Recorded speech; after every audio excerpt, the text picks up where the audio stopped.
Bonjour à toutes et à tous, très heureux de vous retrouver sur En Débat pour cette 13e journée de l'Iki Moly Star League. Aujourd'hui, on va aborder le match qui s'est déroulé dimanche après-midi au Parnasse entre d'un côté l'USAM Nîmes-Gard et de l'autre le Phoenix Toulouse Handball. La Green Team fait une première partie de saison plutôt moyenne au regard de ses ambitions, 7 victoires, 5 défaites, c'est surtout 2 victoires seulement à domicile et des défaites contre Paris, Nantes, Chambéry et Aix, donc ça fait tâche au moment où il faudra faire le bilan, surtout pour les places européennes. En face, le Phoenix fait plutôt un très bon début de saison, 6 victoires, 1 nul, 4 défaites et surtout 2 grosses victoires face à Paris et à Nantes à domicile. A noter qu'ils n'ont plus perdu au Parnasse depuis le 8 novembre 2018 et cette série s'est étendue ce dimanche car ils se sont imposés en terre gardoise 37-38. Alors, pour comprendre ce match, étudions d'abord la première mi-temps qui a été largement à l'avantage du Phoenix. Ils sont venus complètement décomplexés, ils ont très bien attaqué avec beaucoup d'envie, de détermination. Leur défense était aussi rodée, ils ont fait très mal aux Nîmois. Ils ont pris l'avantage petit à petit et ils ont surtout agrandi l'écart au fur et à mesure du match. Ils menaient 8-4 à la 9e minute, puis 10 minutes plus tard à la 20e. Ils menaient 14-11, puis 17-11 à la 22e pour gagner cette première mi-temps. 14-22, c'est quand même quelque chose d'assez exceptionnel d'aller marquer 22 buts en une mi-temps dans le Parnasse qui n'a plus l'air si infernal que ça. Comment cet écart s'est fait? D'une part, c'est grâce à l'attaque. Ils ont mis en place une tactique qui s'est révélée très efficace. C'est l'entrée d'un deuxième pivot lors de leurs attaques. Donc en gros, la semaine dernière, on avait vu qu'il y avait un ailier qui pouvait rentrer en deuxième pivot. Cette fois-ci, Toulouse avait le choix de sortir son gardien, Jeff Lettens, pour faire entrer un autre pivot, donc un deuxième pivot, et jouer donc à 7 contre 6. C'est Tobias Wagner, l'Autrichien, qui est rentré en lieu et place du deuxième pivot. L'avantage de cette tactique, c'est que ça force les défenseurs à se concentrer sur les deux pivots, et donc à être moins présents pour le jeu sur la base arrière, et donc à laisser des espaces. C'est ce qui s'est passé, vous le voyez ici avec Ayoub Abdi qui avait la balle à son poste d'arrière droit, qui a transmis très simplement à Balenciaga, et Balenciaga a transmis sa balle à Martins Vieira qui a pu arriver lancer, sauter sans être vraiment touché ou gêné et qui a pu marquer.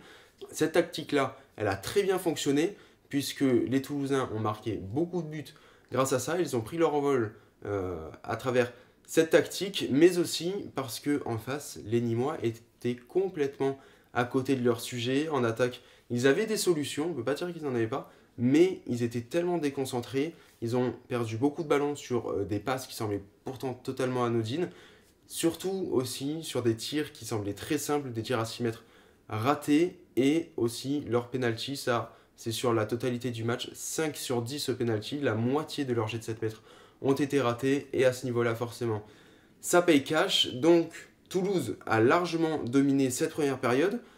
C'était un peu surprenant parce que Nîmes était à domicile et Nîmes se devait de bien jouer face à un concurrent direct pour les places européennes, mais ça n'a pas fonctionné. Et pourtant, le match n'était largement pas terminé. On le connaît, cet esprit vert, cet esprit de bataille et de ne jamais rien lâcher. Et cet esprit-là est revenu sur le terrain au retour des vestiaires, puisque l'USAM, sur les 10 premières minutes de la seconde période, a mis 10 buts, ils perdaient donc 14-22, ils sont revenus à 24-28 à la 39e minute, donc là on sentait qu'il y avait un nouveau souffle qui s'était lancé, des attaques qui étaient beaucoup plus tranchantes, beaucoup plus rapides, une défense qui était un peu plus costaud, des gardiens qui faisaient un peu des arrêts, mais pas non plus assez pour revenir totalement. Le problème c'est que le retard avait largement été pris, donc c'est forcément compliqué de se rapprocher très près de Toulouse. Si Nîmes a réussi à revenir, c'est aussi grâce à la tactique offensive de Toulouse qui a continué son jeu à 7 contre 6. Et forcément, quand on joue à 7 contre 6 et qu'on laisse sortir le gardien, si on perd la balle ou qu'on rate un tir, derrière, la cage est vide et les Nîmois en ont profité. Ils ont pu marquer plusieurs buts dans la cage vide, ce qui a permis au score de gonfler rapidement sans que le temps passe pour autant. Donc ça a relancé l'USAM dans cette seconde mi-temps. Les Toulousains ont évidemment été énervés de cette situation. Ils ont été pris au dépourvu, ils ont été complètement surpris par cette remontada que l'USAM avait commencé et ils ont ainsi un peu changé de tactique, ils ont arrêté ce 7 contre 6, ils sont venus à des choses quand même plus traditionnelles et surtout à des joueurs majeurs de leur groupe.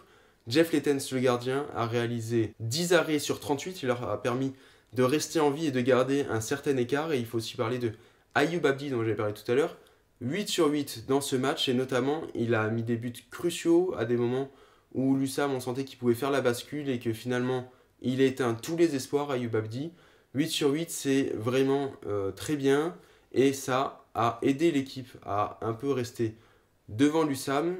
Il y a eu de la peur à la fin puisque l'USAM est donc revenu jusqu'à 37 à 38. Ça a été compliqué pour Toulouse mais finalement c'est une victoire très importante à l'extérieur et donc la série qui se continue pour le Phoenix. Pour conclure ce match, on va parler du classement.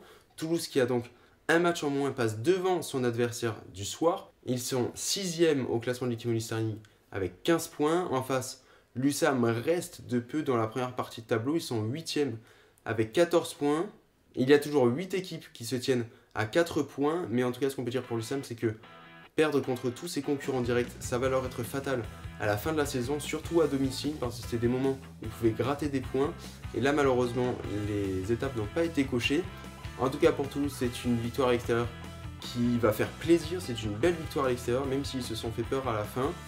C'était un match qui a présenté deux mi-temps complètement différentes et qui a finalement souri à Toulouse parce qu'ils ont quand même été plus constants. L'USAM a raté trop de tirs faciles, trop de jets de 7 mètres et s'est réveillé peut-être trop tard dans cette partie. Merci beaucoup de m'avoir écouté pour cette 13e journée. On se retrouve la semaine prochaine pour une nouvelle vidéo sur En Débat. Merci beaucoup.